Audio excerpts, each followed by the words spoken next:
I still remember the first time I awoke on a battlefield. No sleeping bag, no cozy tent, just the damp earth pressing against my cheek and a distant horn that sounded like a man shouting, "March!" through a cracked throat. Before we go any deeper, if you enjoy journeys like this, go ahead and hit like and subscribe. And why not tell me in the comments where you're tuning in from and what time it is for you? There's something strangely comforting about knowing we're scattered across the globe, sharing the same shiver of anticipation. Night doesn't really exist on a medieval battlefield. The darkness is a blanket drenched in fear and the stench of wet wool. I tried once to count the stars, but every time I blinked, I imagined I saw arrows arcing overhead. My helmet, caked with mud and rain, made any hope of rest impossible. When the sun finally crept up, though sunlight in that fetid morning felt more like a dim gray apology, I was greeted not by warmth, but by the gnawing realization I was still alive, and in a few hours I might not be. Breakfast, if you could call it that, was a crust of bread so hard I could have used it as a shield. I chewed it out of habit, not hunger, and washed it down with ale because medieval water was roulette. Every sip a gamble you'd rather lose. Around me, men muttered prayers, cursed under their breath, or tried to dislodge slugs from their boots with daggers. I once tried apologizing to my organs in advance for the day ahead. Then came the orders. Form up, move out. A nobleman on a horse, a man who'd never laced his own boots, shouted through a polished visor. The mud greeted our boots like a swamp-hungry beast, sucking at leather and sole alike. Every step was a battle on its own. Chainmail pinched, straps bit into flesh, and my shoulders ached as if I'd been lugging a woolly mammoth instead of a few pounds of steel. I fell behind once, adjusting a loose strap. The man behind me glared as though I'd stolen his last shilling. His eyes said, "Slow me down again and I'll eat you." Armor turned out to be the worst hiking gear in history. My thighs burned, my feet protested, and I realized my only purpose in life at that moment was to keep moving forward, one squelchy, miserable footstep at a time. Somewhere along the way, I passed a broken cart and what I hoped was a fallen toe, not a friend. We didn't stop for bodies. Stopping meant a sergeant's wrath, so we trudged on. Occasionally, a man would grunt a war song to steel himself. Another would scream into the wind, the sound merging with the distant echo of hoofbeats and the ever-present threat of arrows. Or, eventually, a hill loomed ahead. Of course it did. Every medieval battle seems to be staged at the top of a cursed hill. I climbed, knees protesting, and heard a grunt as someone slipped and rolled down. No one paused. Better that way. The hill had claimed enough souls already. At the crest, we found our camp. Tents for the nobility, mud for the rest of us. I flopped onto the ground, calling it my bed, and around me others did the same. The smell hit like a curse, wet wool, sweat, rotting provisions, and an army of flies celebrating a feast of flesh and fear. For a moment, I envied the dead. They rested without worry of trumpets at dawn. But I wasn't dead, so I lumbered toward the latrine, a shallow trench answerable to neither hygiene nor privacy, and did what I had to, eyes firmly averted from my comrades. Dinner was a bowl of stew as gray as ash. I asked the cook what was in it. His 5-second eye contact was all the answer I needed. I ate anyway. Hunger has a way of convincing you that gray meat is a delicacy. Around me, men sharpened weapons, played dice, and prayed loudly, some for divine favor, others for an audience. A distant knight barked orders, his lavender scent making me hate him instantly. Night fell. I curled up next to a man snoring like a donkey with indigestion. My brain raced through every possible way to die. Arrows, swords, horses, disease, you name it. Finally, exhaustion claimed me. At sunrise, the trumpets blew. I yanked myself from my damp cloak, prepared to die by lunch. We formed ranks, an exercise in futility when half the line was still wrestling helmets.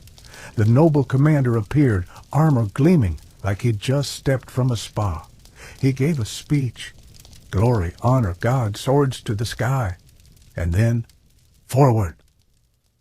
We shuffled into a formation that looked like a tangled mass of hungry wolves. Spears tilted skyward, shields strapped backward, and one man armed with a pitchfork who probably got lost on his way to the fields. Our sergeant, once a pig farmer, barked numbers we all pretended to understand. And then the arrows came. The sky darkened with death sticks, whooshing and thudding into bodies. I nicknamed my shield Gerald and vowed eternal loyalty if it stayed intact. Arrows bounced, snapped, and sometimes buried themselves in things no armor was meant to face. Thighs, feet, hope. One man screamed that he'd been hit. I suspected he just wanted out. When the volley ended, calm didn't return. The real horror began. Close combat. There was no trumpet flourish, just a surge forward, a meat grinder in slow motion. I collided with someone like 2 sacks of potatoes wearing chainmail. There was metal screaming on metal, bone cracking, and men shrieking as if auditioning for the afterlife. I flailed, struck, missed, and smelled the enemy's sweat, equal parts fear and cheap onions. I thought of turning monk. Any carpeted cell sounded better, but I kept swinging, keeping Gerald raised, and hoping not to die before lunch. Eventually the chaos subsided, bodies littered the mud, groans replaced screams, and someone from our side, alive, twisted, and missing part of an ear, declared victory. No fanfare, just the relief of not being dead. We stumbled back to camp like ghosts at dawn, dragging bruised bodies and shattered spirits. The survivors whispered, "Never again," before collapsing for real. But history has a way of forgetting oaths made in mud. I'd soon wake to another horn, another march, and another hill. Whether you picture medieval battles as heroic sagas or cinematic epics, know this. The truth is mud, blood, sweat, confusion, and a shield you named Gerald, and that, my friends, is only the beginning.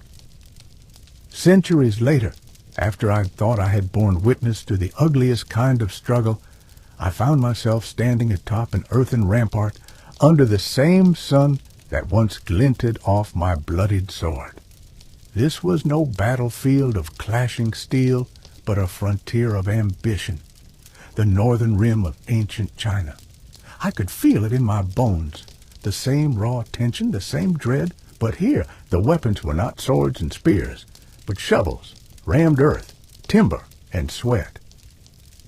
They call it the Warring States period, a time when 7 rival kingdoms clawed at one another like cornered beasts. I saw peasants and prisoners, young men pressed into rolling earth into wooden frames, stomping the damp dirt until it resembled the walls of a city.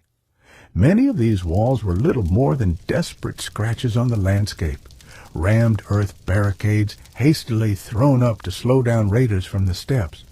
But their builders believed in them as though they were the very bulwark of civilization. I climbed one such wall, a half-collapsed ridge of soil and stone, feeling the grainy earth crumble beneath my boots. The air here bore the sharp scent of hay and horses, mingled with dust and perspiration. It reminded me of that medieval dawn, the dirt pressing into my cheeks. Only now, the dirt was intentional, a statement. This land is ours. Try to take it. But walls need people to hold them. I learned that the northern tribes, nomadic horsemen, the Xiangnu, were ghosts on the wind, appearing without warning, vanishing the same way. Their raids were swift and merciless, stealing livestock and burning villages before anyone could sound an alarm. I imagined the terror of those night riders, outlines in moonlight, spears glinting, the thunder of hoofs like distant drums of doom. Then came the unifier, Qin Shi Huang. He was a man obsessed with eternity, and with a single stroke of pen and sword he bound those feuding kingdoms into one empire, He surveyed the patchwork of decaying regional walls and saw not ruins, but potential, an imperial spine stretching from sea to desert. He conscripted hundreds of thousands, soldiers, scholars, criminals dragging wagons of stone, carrying bundles of timber up steep hills, teeth clenched, driven by the promise of an afterlife in earth if they faltered. I walked the route his engineers laid out. There was no romance here, only back-breaking labor, blisters so raw you could hear them pop in the wind, and the knowledge that half your comrades would never see home again. They called it the longest cemetery on earth, and as I traced the ridge lines, I could almost see the ghostly columns of the departed, forever frozen in the shape of the wall. Jin's project was only the beginning. After his death and the collapse of his dynasty, the Han emperors inherited both the land and the ambition. They didn't just patch the wall, they transformed it into an artery of imperial might. Where dirt once stood, there rose brick and stone. Watchtowers punctuated the skyline like silent sentinels.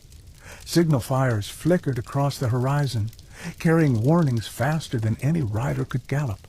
Supply depots and garrisons carved out a frontier society of soldiers, families, traders, an uneasy borderland where silk and grain changed hands for horses and furs. I spent a night in a Han watchtower, crouched by a smoldering brazier, the cold air echoing with distant howls. Wolves or bandits, I couldn't be sure. Below me, the wall stretched into darkness, a ribbon of stone illuminated by a single lantern at each turret. In that eerie glow, I felt the same dread I'd felt before a medieval charge, except now the enemy was time itself. Wind erosion, bandit raids, the decay of mortar, the rustle of grass, reclaiming earth. Every dawn, soldiers would stir, slap a lantern out, and patrol their stretch of the wall, repairing what the night had broken. Years passed. Dynasties rose and fell.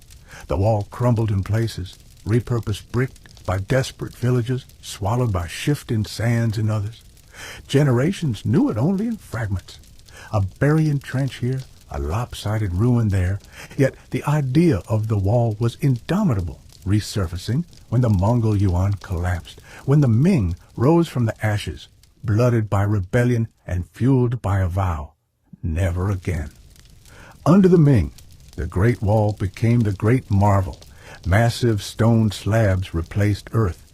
Arched battlements climbed mountainside cliffs, snaked across deserts, and clung to ridgelines like a stoic dragon. I followed a particularly rugged stretch near Beijing, my lungs burning at the altitude. Stones, hand-carved and fitted so precisely the seams felt invisible, formed a bulwark rising as high as a 3-story building, as wide as a cart could roll. Watchtowers bristled at regular intervals, each one a fortress, each one a beacon of defiance. I spent hours tracing the F-shaped loopholes, imagining a garrison of 24 men rousing themselves at dawn to sweep their stretch for cracks or loose bricks. They re-shivered in woolen tunics, their breath steaming in the cold air, listening for the faintest gallop that might herald a raid. They lived in cannibalized villages. Conscription tents, supply wagons doubled as makeshift homes. Their children grew up between the stones, their lullabies drowned by the wind, their futures tethered to the slow decay of empire. Standing there, I felt a strange kinship with that medieval soldier at dawn. The muffled orders, the strain of armor. Only here the armor was stone, and the weapon was manpower. Both fought against a relentless enemy, one against flesh and steel, the other against time and tide. Both imagined that a barrier, a line in the ground, could hold back chaos.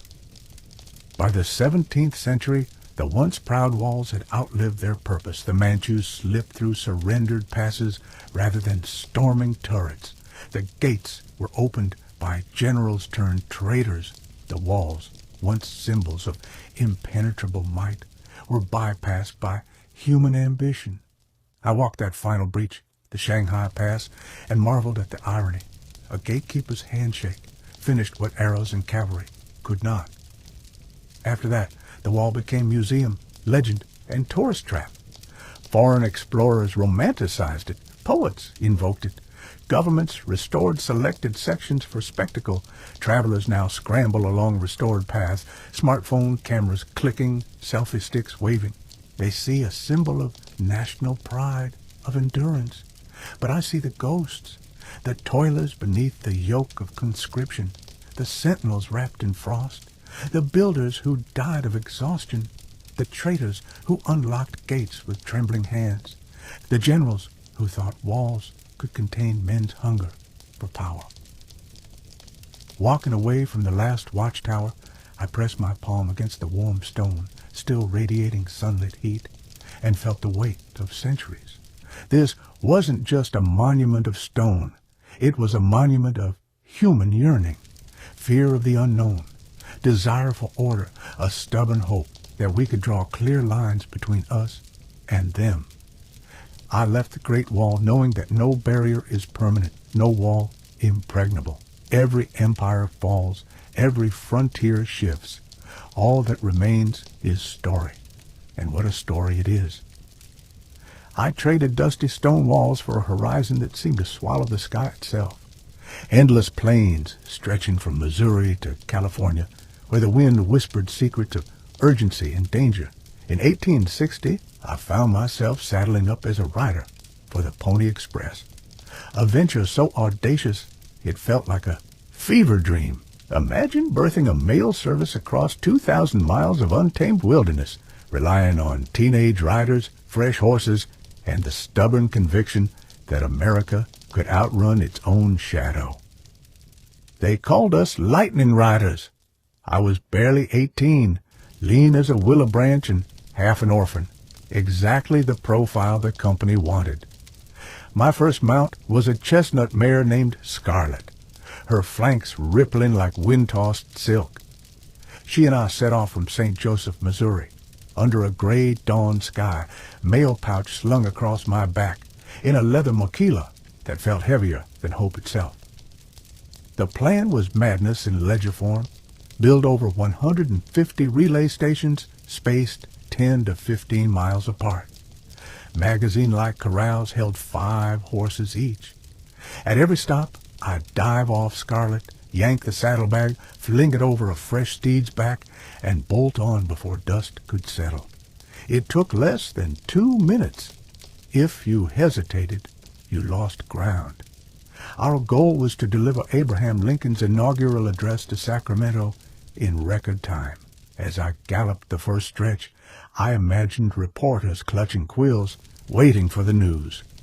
The wind lashed at my face, and I felt alive in a way only terror and speed can conjure. Snowstorms in the Rockies turned the trail into a ghostly tunnel of white. My fingers went numb, my eyelids heavy, but the mail couldn't wait. Once I plunged into a river still half frozen. Scarlet lunged like a dolphin, bulging eyes fixed on the opposite bank. Water pounded my chest, but I kept steering her forward. Every second counted. Night brought new horrors. Coyotes at the corral gate, eyes gleaming like embers, and the distant howl of raiders scouting for young riders. At times, gunshots cracked through the dark. I'd huddle in a station cabin if I could find it, trembling with adrenaline, praying the telegraph wires wouldn't arrive first. And then there were the rivers, endless, unpredictable. I once watched a fellow rider lose 3 horses to a broken bridge. He never made it to the next station. Word was he'd drowned trying to retrieve the mochila. We left him behind, body and ambition swept downstream because the mail had to go on. Each stretch averaged 70 to 100 miles. A young man's nightmare. I'd arrive at a home station, collapse into a chair, and watch the station keeper's daughter pour me coffee with eyes wide as saucers. "You're insane," she'd say, voice tinged with awe and horror. I'd just nod, too exhausted to lie. We weren't heroes. We were gamblers on horseback. The company bled money from day one. Horses, feed, staff salaries, station upkeep, it all cost a fortune. Each letter sold for $5 for half an ounce. A king's ransom then, about $170 today. The telegraph and stagecoaches sneered at us as impractical romantic relics. Yet, for 18 months, the Express was America's pulse. Letters that once took a month arrived in 9, sometimes 8 days. A banker's cable via pony could outstrip a telegraph slug across a rickety wire. It transformed business, politics, and panic. When gold dust I'd carried bound for San Francisco arrived ahead of a steamer's shipment, I felt the tiny seed of a legend sprout. My most harrowing ride came when Scarlett slipped on ice in a mountain pass. She went down like someone yanked the rug from under us. I slammed into the snow. Wind knocked out of me, breath burning. The mochila flew off, spilling government dispatches across the drifts. Raiders could have snatched it all. I crawled, half frozen, gathering each envelope like fragments of my future. Scarlett staggered up, eyes wild. I remounted and bolted, every muscle screaming betrayal. When the last rider, Pony Bob, rocketed into Sacramento with a coat larded in mud and pierced by arrows, the Express founders cheered a Pyrrhic victory. 2 days later, the transcontinental telegraph flickered into life. Dots and dashes across the continent. The future had arrived. The Pony Express quit. No banner, no farewell parade, just silence where hooves once thundered. I sold Scarlett for a pittance, each stride of her remembered in my dreams for years. The company folded, its founders vanished into bankruptcy, but we riders carried our own payoff. A story of recklessness, courage, and absurd triumph. People named towns after relay stations. Dime novels splashed out exploits in lurid ink. Buffalo Bill Cody turned it into carnival spectacle, though how much he actually rode is anyone's guess. Standing in an empty corral decades later, I traced the circle where Scarlett's hoof once spun, dust flying like sparks. An old station keeper's niece, gray-haired, leathered by desert winds, handed me a photograph. A young rider in goggles and scarf clutching a saddle horn. That was me, legend immortalized on fragile paper. The Pony Express died in 18 months, but the myth galloped on. It taught me that sometimes the most foolish ideas can become legends if you ride them hard enough. And in America's story, speed and daring became virtues to worship. Years after those wild rides, I found myself cradling another legend, the violin, its polished maple body reflecting candlelight in a dimly lit Cremona workshop. I'd traveled from dusty plains and stone ramparts to Enteratria sanctuary of wood shavings and varnish, where the air smelled of spruce and lacquer instead of blood and mud. Here, artisans coaxed song from timber, shaping an instrument that would outlast empires and battles. It started centuries earlier with bowed fiddles on Central Asian steppes. Crude instruments with gut strings and simple horsehair bows mimicking the wind's lament and the horse's whinnies.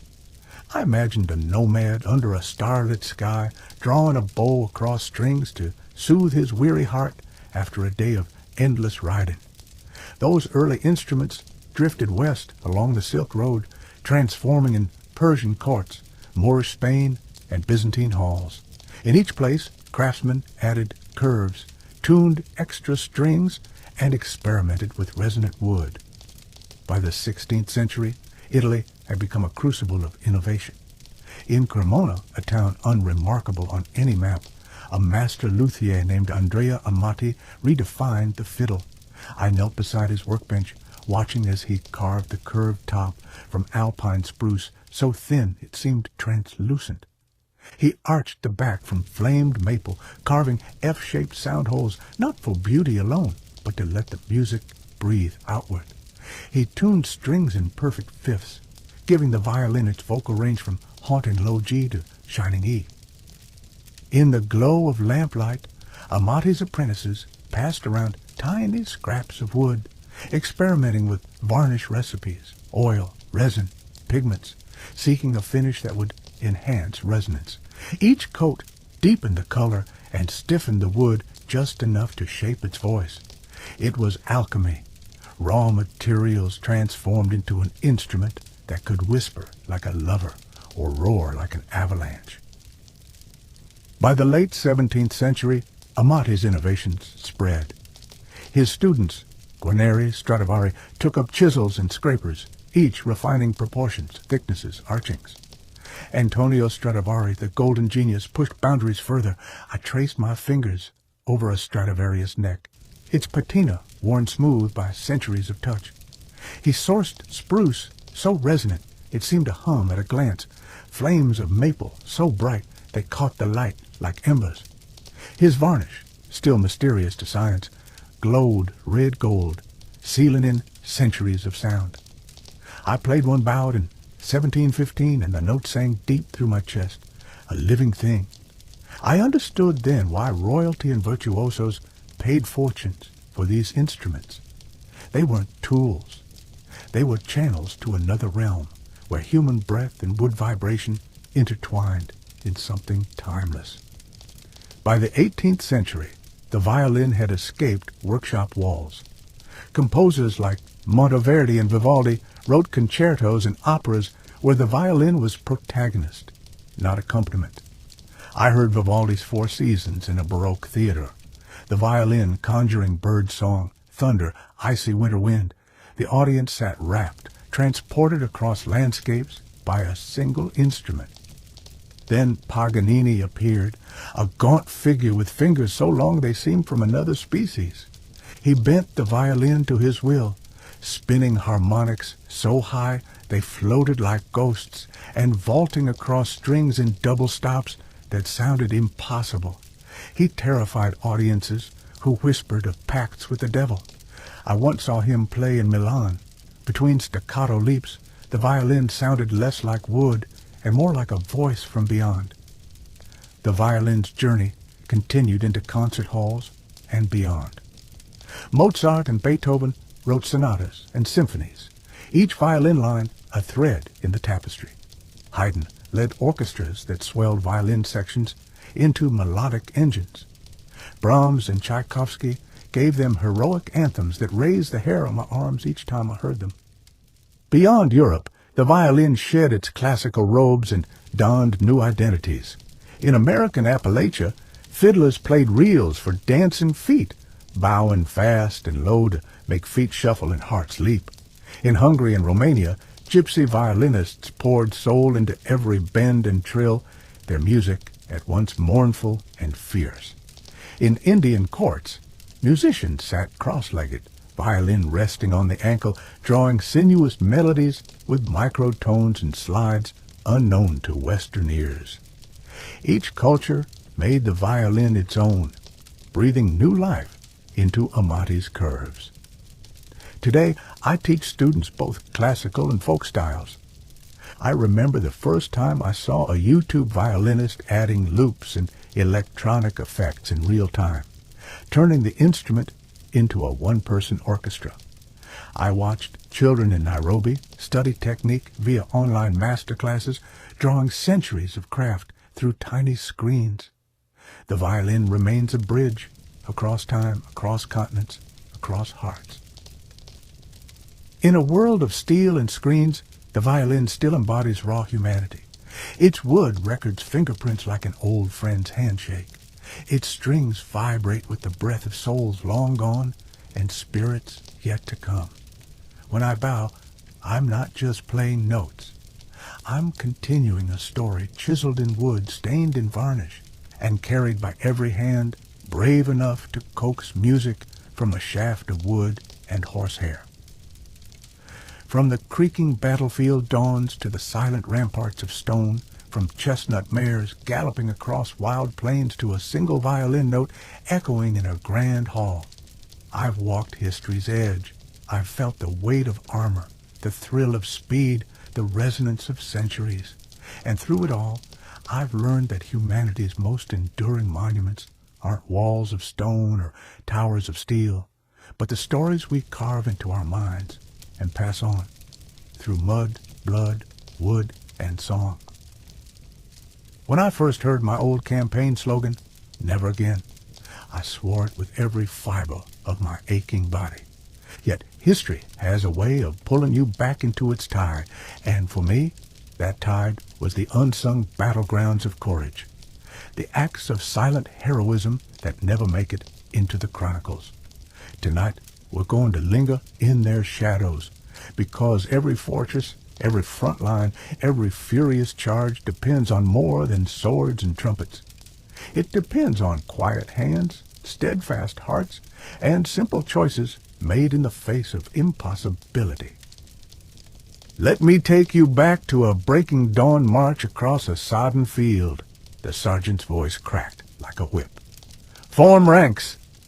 But as we clattered into position, I noticed a young squire, barely more than a boy, kneeling beside a wounded knight.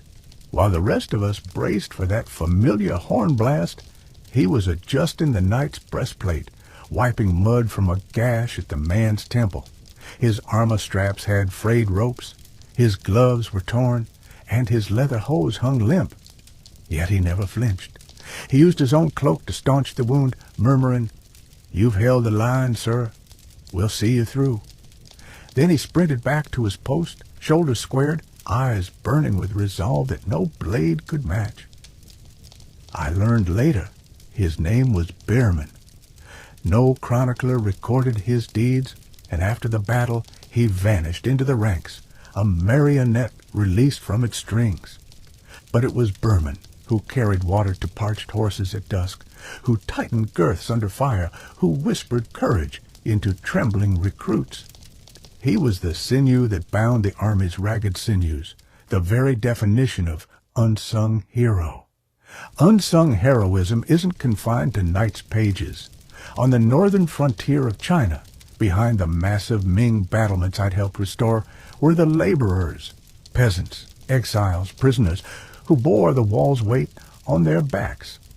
They toiled dawn till dusk, with chisels and tampers, hauling stone up serpentine ramps and stamping rammed earth into moldboard frames. Their hands were a map of carnage, calluses, like river deltas, nails thick with embedded grit.